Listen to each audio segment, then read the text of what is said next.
இன்னொரு இடத்துல பண்ணியிருக்கலான்ற.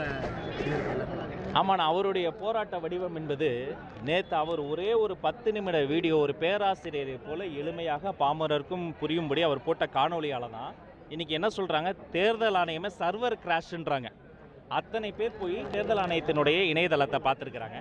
தகவல் தொழில்நுட்பத்தை பயன்படுத்தி இந்த விஷயத்தில் வெறும் அரசியல் செய்யாமல் ஆக்கப்பூர்வமான விஷயங்களை செய்வதற்கான முன்னெடுப்புகளை நம்ம மேற்கொண்டு இருக்கிறோம். இந்தியா முழுக்கவே தலைவர் இந்த விஷயத்தை தொட்டு காணொலி விட்ட பிறகுதான் இது ஒரு பெரிய பேசு பொருளாக மாறி இருக்குது. அதனால் இதில் ஒரு எட்டனதர் அரசியல் என்பதை தாண்டி இதில் மிக மிக அடிப்படை வாக்குரிமை என்பது ஜனநாயகத்தினுடைய ஆணிவேர்.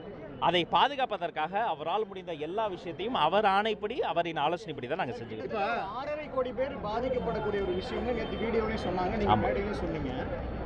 அவர் களத்துக்கு வர வேண்டிய தேவை முன்னை விட எதுவுமே அதிகமாக இருக்குன்றது உங்களுக்கே தெரியும். பட் ஆனால் இன்னும் ஏன் களத்துக்கு வர்றதுக்கு தயக்கம்? இன்னும் அந்த நிகழ்வுகளிலிருந்து நம்ம இன்னும் வெளியே வரலைங்களா?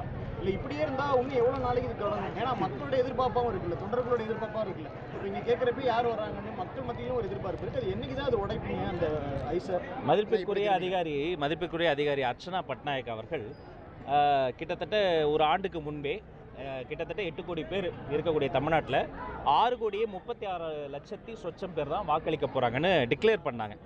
அர்ச்சனா பட்நாயக் அவங்க சொன்ன டேட்டாவில் கூட ஃபுல்லாக போய் நான் ஸ்டடி பண்ணி பார்த்தப்ப 29 வயதுக்குட்பட்ட இளம் வாக்காளர்கள் மட்டுமே கிட்டத்தட்ட சற்றொப்ப 1.5 கோடி பேர் இருக்கிறாங்க.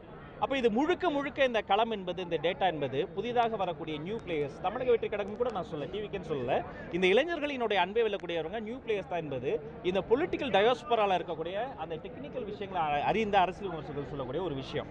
அப்போ அன்று தொடங்கி அதிதீவிரமாக 25 ஆண்டுகளில் இல்லாத வேகத்தில் இந்த எஸ்ஐஆரை கொண்டு வந்தது ஒன்றிய அரசு என்று சொன்னால், அதற்கு மறைமுகமாக அதை எதிர்ப்பதை போல எதிர்த்துட்டு சட்டமன்ற தீர்மானம் கூட போடாமல் நாங்கள் போராட்டம் பண்ணால் அதற்கு மறைமுகமாக அந்த ஒன்றிய அரசிற்கு ஒரு நட்புறவாக செயல்படக்கூடியது இங்கே இருக்கக்கூடிய மாநில அரசு. அப்போ இதில் சட்ட சிக்கல் இருக்குது. ஆமாம், சட்ட சிக்கலும் இருக்குது. அப்போ மக்கள்கிட்ட விழிப்புணர்வு ஏற்படுத்தணுமா? ஆமாம், விழிப்புணர்வு ஏற்படுத்தணும்.